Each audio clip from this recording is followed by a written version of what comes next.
नमस्कार प्यारे देशवासियों, क्योंकि अब ये वीडियो यूट्यूब पे चलेगी, सोशल मीडिया पे चलेगी, देश के कोने कोने तक पहुंचेगी और जहां तक हमारे देश के संस्कृति और हिंदू सनातनी की बात आती है तो मैं जात धर्म को छोड़ के एक मानव मात्र को ही एक संदेश, एक निवेदन करना चाहूँगा। थोड़ी वीडियो हमारी लंबी चलेगी ये, लेकिन समय निकाल कर सुनिएगा। इससे मुझे वॉच टाइमिंग से कोई मतलब नहीं है, ना ही आपके अन्य कोई सपोर्ट। मैं पहले से भी मजबूत हूँ, मुझे खाने कमाने में कोई समस्या नहीं है और ना ही मेरे परिवार में ऐसा कोई कष्ट है। परमपिता परमात्मा की दया से मैंने अपने मेहनत, अपने कर्मों से बहुत कुछ बना रखे हैं, करोड़ों की संपत्ति बना रखी है, ऐसी कोई समस्या नहीं है। हाँ ठीक है, आप जो समाज इसमें सहयोग करेंगे वो मैं कहीं ना कहीं सामाजिक कार्य में ही लगाऊंगा। आप सभी से निवेदन है और ये जानना भी है मुझे कि करोड़ों की संख्या में हम भारतीय हैं। विश्व में सबसे बड़ी जनसंख्या हमारी है। चाइना को नाम लेना पड़ता है कि हमने उसे पीछे कर दिया, लेकिन दरअसल हमारा ये भारत भूमि एक गुरु की पाठशाला है। ठीक है, यहाँ पर बुरे भरे सभी तरह के लोग हैं। अब उनको एक जैसा सभी को हम मोटिवेट नहीं कर सकते हैं, ना ही किसी को समझा सकते हैं, क्योंकि उन सभी में शिक्षा की कमी है। आज हम इतने तरक्की हो जाने के बावजूद में भी हम सब लगभग बहुत ज़्यादा पीछे हैं, क्योंकि हमारी जो सभ्यता वो मंदिरों से आती है और मंदिरों से पहले हमारे वेद ग्रंथों से आती है, जो कि हमारी समझ लो कि बहुत ही पुरानी परंपरा है जिसका कोई वर्णन नहीं है। अब यूँ समझ लीजिए कि आज ब्रह्मा जी का 51 साल के ब्रह्मा जी हुए हैं इस समय। 1008 चतुर्युग की दिन, 1008 चतुर्युग की रातें, ऐसा एक प्रकार से बीतने पे इनका 24 घंटे का टाइम काउंट पीरियड पूरा होता है। इतने बड़े समय के अनुसार में इस कलयुग में, धन्य है इस समय का और इस कलयुग का, जिसने इतना ज़्यादा आधुनिक दौर बना दिया कि हम सब उस परमात्मा प्राप्ति का भी प्रयास कर सकते हैं। तरह तरह की बुद्धियाँ हमारे पास में हैं। आज हम लोग लगभग बहुत सारी चीज़ें अपने में ढाल चुके हैं। हम लोग बहुत चीज़ कर रहे हैं और आगे भी करते रहेंगे जब तक इसी युग समाप्त नहीं हो जाता। अब जो आज का मेरा टॉपिक मुद्दा है वो ये है कि हम इतने ज़्यादा बढ़े हुए हैं, हमारी जनसंख्या इतनी ज़्यादा है कि हम सब क्या करते हैं, तरह तरह के धर्मों को एक्सेप्ट कर लेते हैं, उनको स्वीकार कर लेते हैं। हम अपने धर्म नहीं देख रहे हैं कि हमारी गीता और वेद हमें क्या बताना चाह रहे हैं, हमारी पुराण हमें क्या बताना चाह रहे हैं, वो हम नहीं देखते। लेकिन हम ये ज़रूर देख रहे हैं कि दूसरा क्या कर रहा है। हम अपने घर को छोड़ करके, अपने घर की सफाई ना करके हम दूसरे की तरफ ध्यान दे रहे हैं, दूसरे की तरफ आकर्षित हुए चले जा रहे हैं, दूसरों को देखा देखी सब कर रहे हैं। अरे भाई, इतना बड़ा परिवार है हमारा, इतनी पुरानी ख्याति है हमारी, इतनी पुरानी छवि है हमारी कि हमें बाहर कोई जाने का मतलब ही नहीं होता। ज़रा विचार करिए, अब जो लोग हमारे जो भारतीय पर्यटक स्थल हैं, चाहे आप पूर्वी में भूटान चले जाइए, सिलीगुड़ी चले जाइए, या अरुणाचल प्रदेश का पूरा कोना चले जाइए, या फिर आप पश्चिम में जम्मू एंड कश्मीर तरफ तरह तरह की घाटियां हैं वहाँ चले जाइए।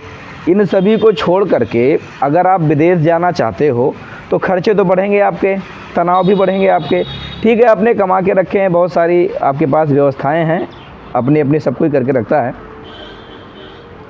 हमने बाइबल को उतना ज़्यादा महत्व नहीं दिया, कुरान शरीफ को उतना ज़्यादा महत्व नहीं दिया, क्योंकि ये महत्व देने लायक चीज़ नहीं है। ये आज तो हमारे कुछ सनातनी भाई ऐसे हैं कि जिन्होंने इसका पढ़ करके उजागर कर दिया है कि बाइबल में भी ये लिखा हुआ है कि जो इसकी पूजा भक्ति करेगा उसके घर में महाक्लेश रहेगा, और कुरान का तो बेड़ा गर्क वैसे भी हो रखा है। मेरा ये मोटिव नहीं है कि मैं किसी ग्रंथ पे उंगली उठाऊं, लेकिन चुप भी नहीं रहा जाता, क्योंकि अभी तक क्या था कि हम लोग अशिक्षित थे, पढ़े लिखे थे नहीं, इसीलिए हमें सब ने जिसने जैसा बहकाया वैसा हम बहक गए, उसी प्रकार से हम अपना मान लिए। लेकिन आज हमारे पास शिक्षा का हथियार है, सोशल मीडिया का हथियार है, इससे अपनी बुद्धि को अर्थात अपने रास्तों को साफ कर सकते हैं। पहली बात तो हमने जो हमारे गुरुकुल अर्थात स्कूल रहे हैं, स्कूल माने यीशु कुल, जो ईसा मसीह का ज्ञान दिया जा रहा है आज पाठशालाओं में, स्कूलों में, यीशु कुल का सीधा मतलब है कि वो गुरुकुल नहीं है, वो यीशु कुल हैं।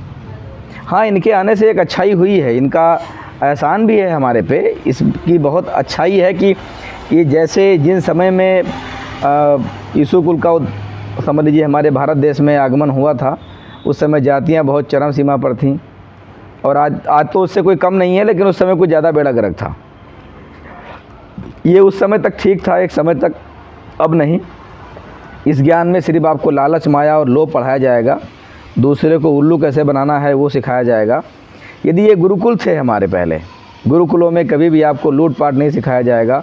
हाँ, वो बात ठीक है कि कुछ गुरुकुल ने भी अपना सारा का सारा बेड़ा गर्क करके रखा था, सत्यानाश करके रखा था पूरा, जहाँ पर शिक्षा तो दी जाती थी लेकिन शोषण भी खूब किया जाया करता था। लेकिन उसमें से कुछ अच्छे गुरुकुल भी थे, जिसका प्रमाण आज आंध्र प्रदेश में भी है। जो एक इंजीनियर ने, कुछ बच्चों ने वो ब्रिज का निर्माण किया था, पुल का, आज भी वो सलामत है। कभी समय लगा तो मैं जाके खुद वीडियो बनाऊंगा, क्योंकि मैं आज के 15 साल हो गया लगभग, मैं गया 13 साल हो गया हुआ था। मैंने वो देखा था, तब उस समय मेरे पास मोबाइल तो था लेकिन वो कीपैड वाला था, ये एंड्रॉइड टच फ़ोन नहीं था मेरे पास में। ये तो 2000 देखा जाए तो 10-11 या उसके आसपास जो भी रहा हो, तो मैं पहले गया था। अब की समस्या ये है कि हम अपनी पाठशालाओं, अपनी किताबों को छोड़ करके हम सभी की किताबें पढ़ रहे हैं, सभी का देख रहे हैं।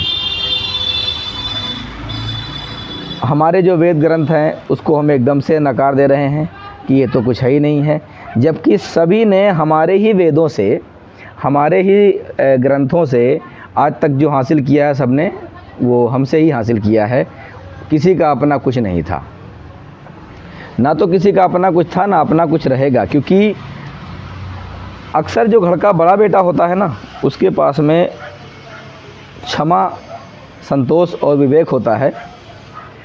वो सब कुछ अपने भीतर बचा कर के रखता है, ना कि बर्बाद कर लुटा के रख दे। तो हमारे जो ये चारों वेद हैं, ये समझो हमारे इस पृथ्वी के बड़े बेटे हैं, ज्ञान के अथाह सागर हैं। सभी ने इनको पढ़ कर के आगे निकल गए।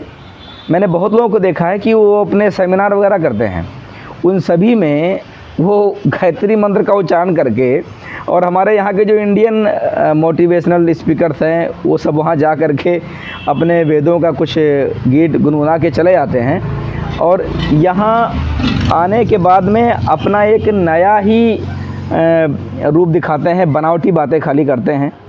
इनके पास अपना कुछ नहीं होता है, इसलिए अपना समय व्यर्थ ना करें, इन सब के चक्करों से ऊपर उठें। पहले तो खुद पढ़िए। आजकल तो हिंदी ऑडियो भी है जो हमारे, जिसमें हमारी भगवद गीता है, हमारे वेद हैं, हमारे रामचरितमानस हैं, पुराण हमारे हैं। वैसे मैं अन्य किसी ग्रंथों का चर्चा, किताबों का चर्चा इसलिए नहीं करता, क्योंकि जो हमारी मुख्य किताबें हैं, मैं उनको आपसे बता देना चाहता हूँ कि वो मुख्य किताबें हमारी हैं कौन सी, जिनसे हम परमात्मा की तरफ बढ़ सकते हैं, एक सभ्य इंसान बन सकते हैं, सही से एक दूसरे से व्यवहार रख सकते हैं। उन किताबों को जानने के लिए भगवद गीता इसलिए नज़दीक में कि वो थोड़ी छोटी है, वो है बड़ी कमाल की, थोड़ी छोटी है तो पढ़ने में थोड़ा आसान है। अगर आपको मानवीय जीवन को जीना है तो भगवद गीता समझना ज़रूरी होगा। लेकिन अब गीता जी पढ़ने के बाद में राधे राधे कहने मत लग जाइए, क्योंकि घोर पाप के भागी बनेंगे फिर आप। तो वो चैप्टर लंबा है, कभी किसी कड़ी में समझाऊंगा कि वो क्यों नहीं कहना है, क्यों नहीं करना। सारा एक बार में नहीं हो पाएगा, ना ही मेरी उतनी क्षमता है।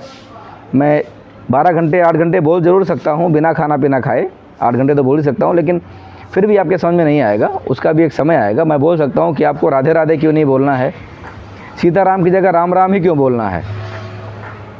तो ये आपके बुद्धि के स्तर की बात है कि आपको किस समय क्या बोलना है। जितना आपने अपने बुद्धि में कमाया है उतना ही आप उसको बोल कर और सुन सकते हो। तो आप सभी से निवेदन यह है कि जो हमारी मूल ग्रंथ किताबें हैं, 4 वेद हैं हमारे हिंदुओं के, या सनातन कह सकते हैं, हिंदू तो नहीं कहेंगे, सनातन ही कहेंगे कि हमारा आदि सनातन धर्म रहा है और जीव हमारी जाति है। तो ये मानव मात्र के लिए, किसी बिरादरी या के लिए नहीं है। 4 वेद हमारे हो गए, भगवद गीता हो गई। कुछ उपनिषद भी हैं जो हमारे काम आ सकते हैं, पुराण भी हमारे काम आ सकते हैं, लेकिन थोड़े बहुत ज़्यादा मात्रा में नहीं। उनमें जगह जगह प्रमाण जो दिए गए हैं भगवान के लिए वही पर्याप्त हैं। सभी को सर पे लेके ढोने से कोई मतलब नहीं है, क्योंकि जो सर दर्द के लिए आदमी एक गोली खा लेगा तो भी दर्द दूर हो जाएगा, 2-4 एंटीबायोटिक मिला के खाएगा तो भी सर का दर्द दूर ही होगा। लेकिन जो हमारे ये वेद ग्रंथ हैं, इनको सिरधार मान करके ही भक्ति करना पड़ेगा हमें। अब हम अपने बच्चों को 3-4 साल ऐसे ही बेकार कर देते हैं, वो बिना मतलब की पढ़ाई करते हैं, बिना मतलब का उनका काम होता है वो, और सिर्फ समय व्यर्थ जाता है और कुछ नहीं। यदि 3 साल से 4 साल के बच्चे को हम एक सही शिक्षा देना चाहें अपने गीता और वेद के आधार पर, तो सारा कुछ सही हो जाए। और आज हम भारतीय संविधान की दुहाई सभी देते हैं, पर उसको पढ़ते भी कम लोग ही हैं। कौन पढ़ता है? या तो वकील। हमारा कहना यह है कि वकीलों के लिए नहीं, ये मानव मात्र के लिए है ये किताबें, क्योंकि उसमें किसी की उम्र भर का अनुभव और इस देश को चलाने की शक्ति है। उसके बाद जो किताबें आती हैं वो गुरु ग्रंथ साहिब हैं, जो श्री नानक देव जी के मुखारबिंद से तैयार किया गया है। भाई बाले की जीवन साखी है, जो कि कई लोगों ने उसका हवाला दिया है, लेकिन जब आप स्वयं पढ़ोगे तो ही उसका कुछ अर्थ निकाल पाओगे। गरीबदास जी महाराज का ग्रंथ साहिब है, जो कि एक पंथ विशेषकर लेके चल रहे हैं, और ज़रूरी भी है, उचित भी है कि वो लेकर के चल रहे हैं और बहुत अच्छे तरीके से उसका निभाना कर रहे हैं। और सबसे मूल जो हमारे धरती का 5वां वेद, ग्रंथों में ग्रंथ शिरोमणि कह सकते हैं, पूजनीय, आदरणीय, सम्माननीय जो किताब है वो कबीर सागर है। और किसी को अगर तकलीफ़ भी हो इस बात से, तो वो अपने उलझन को सुलझा सकता है अगर एक बार कबीर सागर को पढ़ेगा तो।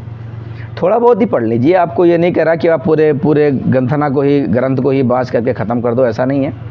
आप थोड़े बहुत ही पढ़ करके बहुत कुछ समझ सकते हो कबीर सागर में। और मुझे लगता नहीं कि जो कबीर सागर पढ़ने वाला बंदा है वो एक बार कबीर सागर पढ़ने के बाद में कोई भी बुराई करेगा, उसका मन ही नहीं जाएगा भाई। मैंने खुद पढ़ा है उस चीज़ को, न जाने कितनों को मैंने उसके बारे में बताया है। आज जो भी कुछ मैं दिख रहा हूँ आप जी के सामने, ये लगभग उसी का देन है। मैं तरह तरह की भाषाएँ बोली भी जानता हूँ, मुझे कई भाषाएँ आती हैं। ऐसा नहीं कबीर सागर से भाषाएँ कोई सीखी, लेकिन क्षमता जो है वो कबीर सागर से ही मिली है। अन्य बहुत सारी चीज़ें हैं जिसके बारे में आगे मैं चर्चा निरंतर करने जा रहा हूँ।